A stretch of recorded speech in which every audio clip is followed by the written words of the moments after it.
Assalamualaikum dan salam Malaysia Madani. Anda bersama saya Nur Zamri dalam Berita Pagi edisi Ahad 16 April 2023. Kami mulakan dengan situasi pergolakan politik di Sudan. Kedutaan Malaysia di Khartoum mengesahkan beberapa kawasan di bandaraya itu dilanda kekacauan berikutan pergolakan tersebut. Bagaimanapun 29 rakyat Malaysia yang berdaftar dengan pihak kedutaan di Sudan disahkan selamat. Majoriti rakyat Malaysia di Sudan merupakan pelajar. Kedutaan terus berhubung rapat dengan semua rakyat Malaysia di sana dan menyediakan bantuan diperlukan. Kedutaan Malaysia yang kini beroperasi sementara dari kediaman Duta Malaysia ke Sudan boleh dihubungi menerusi talian tertera. Pergolakan politik di Khartoum berlaku susulan pertempuran antara Angkatan Tentera Sudan dan Rapid Support Forces RSF semalam. Rakyat Malaysia yang bercadang ke Sudan dinasihat untuk menangguh perjalanan hingga keadaan stabil. Malaysia komited untuk terus bekerjasama dengan Pertubuhan Bangsa Bersatu PBB dalam mempromosi dan melindungi hak asasi manusia di dalam negara mahupun peringkat global. Perdana Menteri berkata ini seiring keutamaan kerajaan perpaduan untuk mengangkat martabat hak asasi manusia bawah kerangka Malaysia Madani. Perkara itu disuarakan Datuk Seri Anwar Ibrahim kepada Pesuruhjaya Tinggi PBB bagi Hak Asasi Manusia Volker Turk menerusi perbincangan secara dalam talian. Pada sesi perbincangan itu, Perdana Menteri dan Turk bertukar pandangan mengenai cabaran dalam melindungi dan menegakkan hak asasi manusia seiring realiti geopolitik semasa. Turk turut mengundang Datuk Seri Anwar ke acara peringkat tinggi sempena sambutan ulang tahun ke-75 Deklarasi Hak Asasi Manusia Sejagat UDHR 75. Perdana Menteri pula menyebut Turk untuk melawat Malaysia. Perdana Menteri turut menerima kunjungan hormat daripada Digital Bridge Group baru-baru ini. Menerusi Facebooknya, Datuk Seri Anwar menyatakan firma infrastruktur digital global itu dijangka melabur lebih RM4 bilion di Malaysia pada penghujung tahun ini. Pelaburan membabitkan pusat pengkalan data, menara telekomunikasi dan gertian optik. Perdana Menteri memaklumkan beliau akan terus memastikan ekosistem yang bersih dan kondusif bagi memudah cara komuniti perniagaan membuka operasi dan melabur di Malaysia. Ini sebahagian usaha untuk memacu pertumbuhan ekonomi demi kesejahteraan rakyat. Datuk Seri Anwar turut memaklumkan berdasarkan kertas putih yang dilancar Nat Frank, pertumbuhan digital di Malaysia adalah yang terpantas. Pusat-pusat data merekodkan 113 megawatt hanya pada tahun 2022 atau 4 kali ganda melebihi Thailand. Kertas putih yang dilancar pada Rabu lalu turut meletakkan Malaysia sebagai destinasi utama untuk pelaburan pusat data dalam kalangan 5 negara Asia Tenggara. Ini membabitkan Malaysia, Indonesia, Thailand, Filipina dan Vietnam. Malaysia merekodkan penggunaan 113 megawatt tahun lalu dan kira-kira 20% pertumbuhan bekalan diunjur untuk 5 tahun akan datang. Pengguna perkhidmatan telekomunikasi prabayar bakal menikmati pakej istimewa sempena Aidilfitri. Pelarasan pakej khas dengan kadar lebih rendah itu akan diumumkan syarikat telekomunikasi minggu depan. Kalau kita tengok suasana hari raya, jadi mungkin ada sedikit kegembiraan ya sempena Aidilfitri itu. Jadi kita tunggu sikit, nanti maklumat itu akan disampaikan insya-Allah dalam 2-3 hari ini. Anda mahu berbayar internet mudah alih pada harga yang murah? Satu lagi inisiatif kerajaan perpaduan di bawah KKD untuk golongan B40. Penjimatan 22% dengan harga RM69 sebulan. Berkelajuan 30 Mbps bersama data tanpa had. Pakej perpaduan internet semuanya ada untuk anda bermula Mac 2023. Pakej perpaduan internet untuk semua.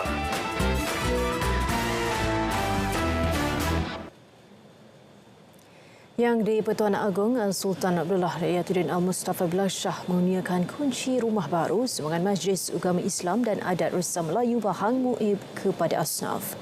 Penerimanya Nurhati Embung 64 tahun lumpuh akibat strok dan kencing manis. Nurhati dan adiknya Nurizan yang menghidap thyroid dijaga adik bongsu mereka Nur Syahida. Kisah dapat tanah ni langsung daripada kunjungan tuanku datang rumah masa 17 Ramadan puasa tahun lepas. Jadi masa dia buat lambatan sebab akak dapat ni sebab akak ni asnaf bawah muib. Jadi kriteria yang dipilih dia nak ni asnaf rumah tepi jalan yang senang dia akses nak datang. Lepas tu rumah kami terpilih lah maknanya kan. Jadi orang kata mungkin dah rezeki Allah dah tentukan macam tu. Lepas tu dia nampak kakak pula terlentang stroke. Jadi masa dia tanya tu memang kakak tak boleh jalan semua. Lepas tu saya cakap lah. Rumah berkeluasan 20 kali 33 kaki persegi itu bernilai kira-kira RM90,000. Ia dilengkapi 3 bilik tidur, bilik air, perabot serta barangan elektrik. Hampir RM78 juta disalur Kerajaan Persekutuan kepada Perak. Ini bagi pembayaran kepada imam, bilal, sia, guru takmir dan guru kafah di negeri itu tahun ini. Sultan Perak Sultan Nazrin Muizzuddin Shah berkenan menerima peruntukan itu daripada Menteri di Jabatan Perdana Menteri Hal Ehwal Agama, Datuk Dr. Muhammad Naim Mokhtar. Baginda kemudian menyampaikan peruntukan itu kepada Yang di-Pertua Majlis Agama Islam dan Adat Melayu Perak, Tan Sri Muhammad Anwar Zaini. Majlis penyerahan berlangsung di Istana Iskandariah, Kuala Kangsar. Masalah runtuhan tanah di sekitar Tasik Kenyir akan diberi perhatian segera oleh Kerajaan Persekutuan. Bagi menyelesaikan isu tersebut, Perdana Menteri berkata kerjasama dengan kerajaan negeri akan dipertingkat meskipun Terengganu ditadbir pembangkang. Jelas Datuk Seri Anwar Ibrahim tindakan dibuat demi keselamatan rakyat. Ada hal yang baru yang disebut kepada saya iaitu tentang masalah di Tasik Kenyir. Kerana berlaku runtuhan dan menjamin keselamatan kawasan, dan saya bincang dengan Tan Sri KSN kalau itu benar-benar satu hal yang mendesak, ya, kalau untuk menjamin keselamatan, untuk menjamin juga bukan keselamatan kawasan Tasik Kenyir tetapi kawasan Terengganu, kerana pelimpahan air dan kerusakan yang mungkin berlaku, maka tentu saya akan bagi perhatian segera, ya. Walaupun menteri besar itu daripada parti lain, dia tak jadi masalah. Dalam pada itu, Perdana Menteri menegaskan Kerajaan Persekutuan tidak pernah meminggirkan negeri-negeri ditadbir pembangkang. Dalam belanjawan madani misalnya, peruntukan tambahan disalur kepada semua negeri termasuk Terengganu dan Kelantan. Ini termasuk membabitkan projek tebatan banjir. Jadi kalau masalah rakyat kita harus bersama. Jadi saya gurau masalah parti, jangan bimbang. Tapi saya nak tunjukkan di sini itulah cara kita dalam bekerjasama. Saya dapat amanah ini untuk menjamin supaya ada perubahan. Beliau turut menyuarakan keterbukaan untuk menerima sebarang kritikan daripada kerajaan negeri termasuk yang ditadbir pembangkang. Bagaimanapun, teguran tidak harus berunsur serangan peribadi yang mampu memecah belahkan rakyat. Sementara itu, Menteri Besar Terengganu Datuk Seri Dr. Ahmad Samsuri Mohtar menyifatkan kunjungan Perdana Menteri ke Terengganu mencerminkan komitmen dan semangat hubungan proaktif antara kerajaan pusat dengan kerajaan negeri. Lawatan ini akan turut mengajarkan hasrat pembangunan wilayah yang seimbang di semua negeri. Konsep muafakat antara Kerajaan Persekutuan dengan kerajaan negeri atas dasar kepentingan rakyat bakal memberi harapan kepada rakyat. Pemimpin adalah tempat rakyat mengadu dan mereka bertanggungjawab membawa negara ke arah masa depan lebih baik. Untuk itu, Datuk Seri Dr. Ahmad Samsuri menggesa para pemimpin keluar daripada politik kuno dan dangkal yang tidak berkesudahan. Dalam kunjungannya ke Terengganu, Perdana Menteri sempat meluangkan masa menyantuni peniaga dan pengunjung Bazar Ramadan Gumbada. Turut mengiringi Perdana Menteri, Menteri Besar Terengganu Datuk Seri Dr. Ahmad Samsuri Mohtar serta beberapa ahli majlis kerajaan negeri. So interesting the experience, so I can try many Malaysia foods in here. So I think it's good. Talk about welcome to UMT for study, and I learned many. And my major is tropical agriculture. Yeah. What you think about UMT? I think he is friendly. Yeah. Saya bagi pihak rakyat Terengganu rasa cukup gembira kerana ini merupakan kali pertama PM datang ke Bazar Ramadan di Kebadak ni. Sebelum ni memang PM tak datang. Hari ni PM kita yang ke-10 ni datang. Jadi saya teramat teruja sangat-sangat. Ini merupakan satu langkah yang baik bagi menaikkan semangat orang Terengganu ke arah menyokong PM kita lah. Saya rasa teruja dan pertama kali tengok rasa berbangga dengan dia. Saya terugalah. Tegur dia apa ni? Dia tanya ikan patin masak apa, masak payah. Sana bagi kia, dia nak ambuh. Saya kata begitu. Dia menghargai dia pertama kali datang ke sini.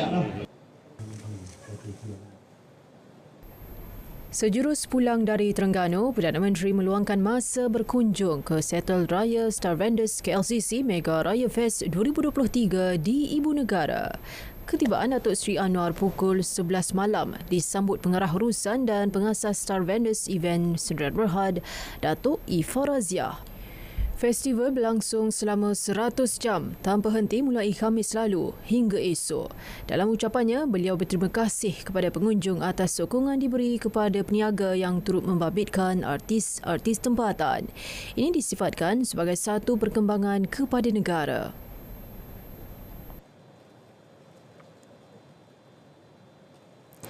Pengguna dinasihat tidak membuat pembelian panik menjelang sambutan Aidilfitri kerana bekalan barangan keperluan asas mencukupi. Menteri Perdagangan Dalam Negeri dan Keselamatan Hidup Datuk Seri Salahuddin Ayub memberi jaminan itu memandangkan perkara tersebut sentiasa jadi keutamaan kementeriannya. Sesi libat urus sentiasa dilaksana bersama Kementerian Pertanian dan Keterjaminan Makanan dan agensi lain berkaitan selain pembekal. Jika terdapat sebarang gangguan bekalan, pemberitahuan awal akan diberi.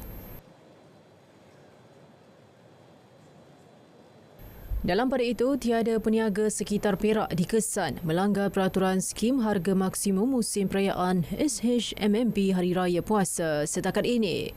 Ketua Setiausaha KPDN Dato' Azman Muhammad Yusof berpuas hati dengan perkembangan tersebut. Dan kebanyakannya mematuhilah peraturan-peraturan yang telah diperkenalkan. Jadi mesti kita turun ke Perak ni juga untuk memastikan peniaga-peniaga kita mematuhi peraturan-peraturan yang telah pun dikuatkuasakan oleh KPDN. Yang kita harus pastikanlah bekalan mencukupi dan harga juga ditawarkan pada harga yang dibenarkan. Jadi alhamdulillah setakat ni banyak tempat saya dah pergi, kebanyakannya mematuhilah tentang peraturan-peraturan yang telah diperkenalkan. Pelbagai barangan keperluan harian dengan harga sehingga 30% lebih rendah berbanding harga di pasar biasa ditawar menerusi jualan Syawal Madani. Penganjuran sempena Aidilfitri itu diadakan di 113 lokasi selama 6 hari mulai semalam. Program jualan dilaksana Fama membabitkan Pasar Tani, Pasar Tani Kekal, Pusat Transformasi Luar Bandar dan Medan Niaga 1. Memang saya lihat dia murah jauh daripada pasar di luar sana. Bukan tujuan kita untuk bersaing dengan para peniaga di pasar, tetapi untuk memberi kemudahan khasnya kepada golongan B40 dan M40, golongan sederhana dan miskin untuk dapat membeli barang dengan harga yang lebih murah. Ini pula peringatan untuk ibu bapa sentiasa pantau dan awasi anak masing-masing ketika bermain mercun atau bunga api menjelang sambutan Aidilfitri. Jika berlaku pengabaian, ibu bapa boleh dikenakan tindakan mengikut Akta Kanak-Kanak 2001. Kalau di peringkat Kementerian Pembangunan Wanita, Keluarga dan Masyarakat boleh ditafsirkan sebagai satu pengabaian. Jadi kita pun mengharapkan supaya mereka lebih peka kerana di peringkat kami tidak akan teragak-agak untuk sekiranya berlaku pengabaian-pengabaian yang jelas ketara melanggar undang-undang kita, khususnya di bawah Akta Kanak-Kanak 2001, kita akan mengambil tindakanlah. Setakat ini, sekurang-kurangnya 5 kanak-kanak cedera akibat bermain mercun melibatkan kes di Kedah dan Terengganu.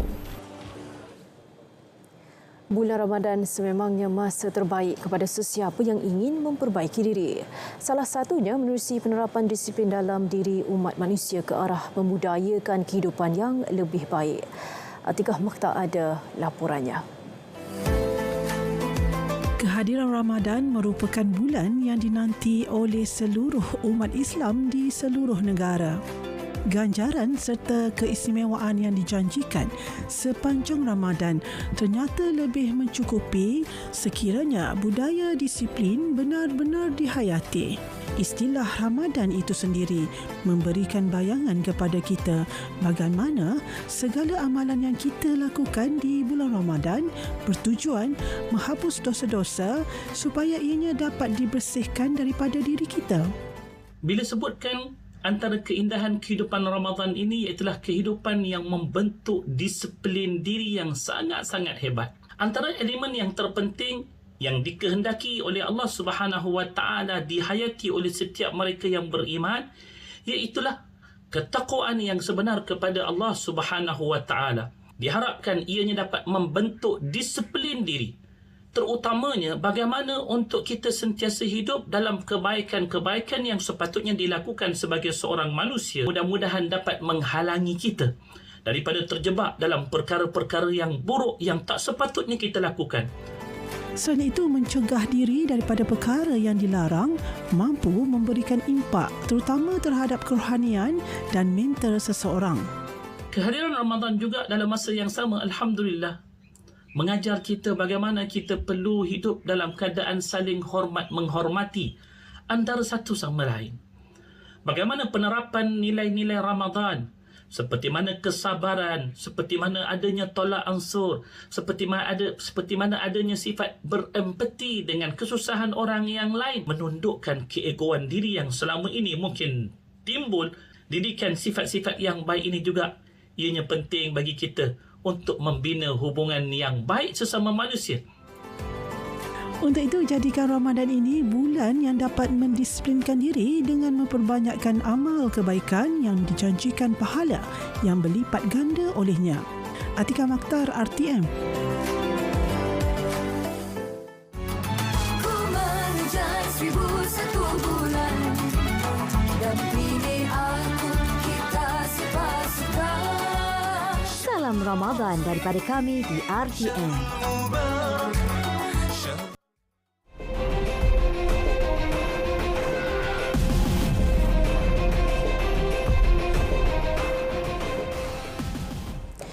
Luar negara, kita mulakan dengan pergolakan politik Sudan. Komandan Rapid Support Forces RFS mendakwa sudah menguasai Istana Presiden, ibu pejabat tentera dan lapangan terbang antarabangsa Khartoum. Serbuan dilakukan sebagai tindak balas terhadap beberapa serang dilancar tentera Sudan ke atas markasnya di selatan Khartoum baru ini. Dalam pada itu, Ketua Tentera Sudan Jeneral Abdul Fattah Al-Burhan pula mendakwa pihaknya masih menguasai kawasan berkenaan. Perkara itu disahkan beliau menerusi temu bual bersama stesen TV Al Jazeera. RFS merupakan kumpulan separa tentera berpengaruh di Sudan. Ia dibentuk sejak Perang Darfur pada 2013 dan dipimpin Jeneral Muhammad Hamdan Dagalo. Individu yang dikenali sebagai Hemeti itu mengetahui penentangan terhadap usaha peralihan pemerintahan yang dirancang menuju ke arah demokrasi. Dalam pada itu, tentera Sudan akan menjalankan pemantauan udara di kawasan yang dikuasai RFS. Ini bagi mengenal pasti aktiviti dan pergerakan kumpulan separa tentera itu. Sepanjang operasi berkenaan, orang awam diminta untuk kekal berada di dalam rumah. Pertempuran antara tentera Sudan dengan RFS di Khartoum bermula semalam. Sehingga kini 3 nyawa dilaporkan terkorban. Ketegangan antara kedua-dua pihak meletus pada Khamis lepas tentera mendakwa aktiviti RFS melanggar undang-undang.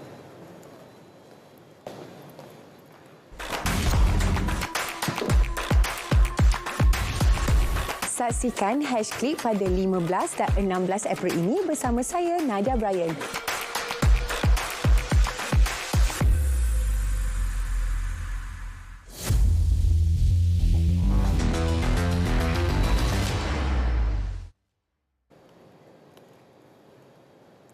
Perkembangan sukan bagi melahirkan atlet yang mampu menghadiahkan pingat emas pertama untuk negara dalam sukan Olimpik.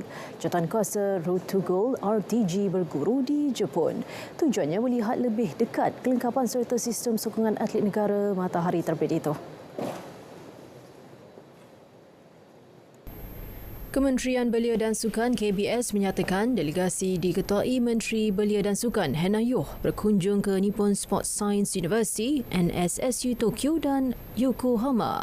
Fokusnya bagi mempelajari sistem sokongan atlet selain berbincang mengenai penglibatan wanita dalam sukan. Kerjasama dua negara diharap dapat meningkatkan mutu kualiti sukan di Malaysia dalam usaha mencapai impian emas Olimpik. Malaysia menyertai Olimpik musim panas sejak edisi Melbourne 1956. Sehingga kini negara masih kempunan untuk meraih pingat emas. Pencapaian terbaik negara 4 perak dan 1 gangsa di edisi Rio 2016. Skuad rugby 7 sebelah lelaki negara berhasrat merampas semula gelaran juara pada kejohanan SEA Sevens 2023 di Thailand 20 hingga 21 Mei ini. Menurut Ketua Jurulatihnya Ahmad Fazli Ahmad Idris, ketika ini persiapan pasukan menghadapi kejohanan itu berjalan lancar.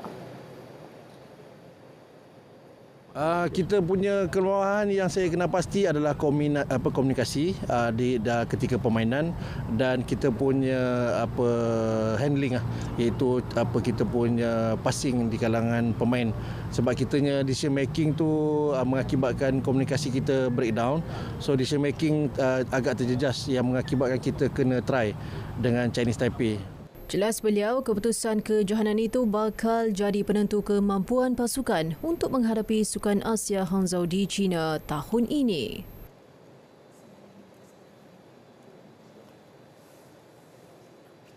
Sementara itu, pemain skuad rugby lelaki 7 sebelah negara, Muhammad Haris Iqbal Muhammad Anha, optimis mampu meraih keputusan terbaik pada kejohanan di Thailand Mei ini. Harapan saya di Thailand, saya berharap semoga semua ahli pasukan saya akan dapat satu experience yang baik dan juga harap menang. Untuk sasaran peribadi saya berharap dapat buat lebih baik pada sebelum ni. Jelas beliau, persefahaman antara pasukan kini berada pada tahap positif dan mampu mengekalkan momentum ketika kejohanan C7 di Singapura minggu lalu. Baik, ini pula perkembangan mengenai Terengganu FC TFC. Skuad kendalian Thamizlav Terengganu ini layak ke suku akhir selepas membenam kelab Liga M3 Melaka FC 4-0 di Stadium Sultan Mizan Zainal Abidin.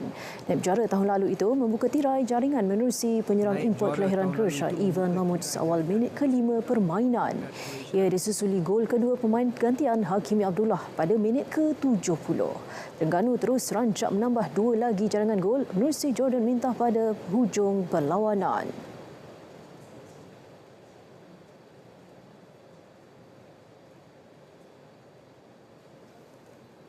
Of course, I expect to win, but I have to say we struggled a little bit too long, maybe for the second goal. After the second goal, everything will be easy. After that goal of Hakimi, we decide who is the winner. But okay, we also in the first half we create and we missed also 3-4 very good chances. But I have to be satisfied because we're going in the next round. Menanti TFC di suku akhir adalah Kelantan FC yang sebelum itu menewaskan Manjung City FC 3-0.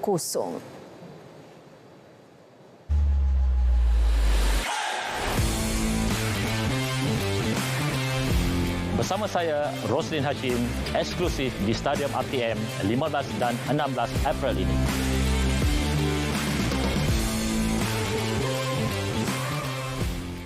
Assalamualaikum, salam Malaysia Madani, Kanta 744. Sejak awal pagi tadi, operasi menghantar bantuan makanan dan cuaca yang cerah pada hari ini untuk melakukan pemantauan dari udara. Ramai 61 orang mangsa telah berjaya diselamatkan. Lagi mangsa ditemui meninggal dunia dalam kejadian tanah runtuh di Patang Kali. 4 mangsa telah dibawa keluar, manakala baki 2 lagi mangsa. Seorang pengarah syarikat bergelar datuk dihadapkan ke mahkamah atas tuduhan rasuah RM6 juta. Ia didakwa menawarkan suapan kepada seorang pegawai daerah sebagai dorongan memperoleh janji. Korban akibat gempa bumi Turkiye dan Syria.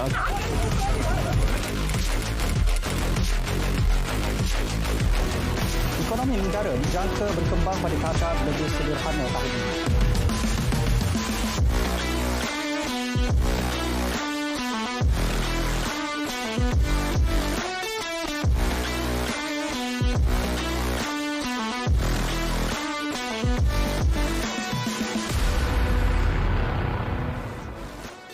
Baik, Kanta 744 berakhir di sini. Ikuti berita perdana selepas ini untuk paparan berita komprehensif. Saya Syarul Islam.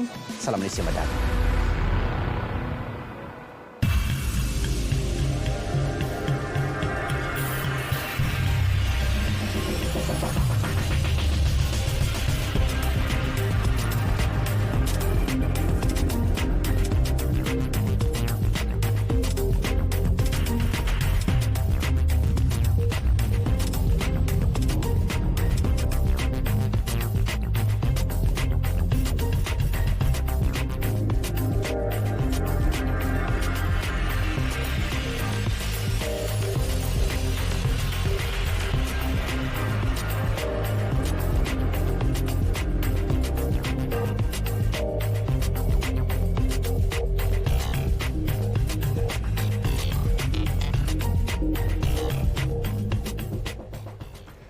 Baik saudara, berita pagi edisi Ahad melabuhkan tirainya. Dapatkan perkembangan sahih sepanjang masa melalui portal berita.rtm.gov.my yang sahih di RTM. Saya Nur Zamri. Assalamualaikum dan salam Malaysia Madani.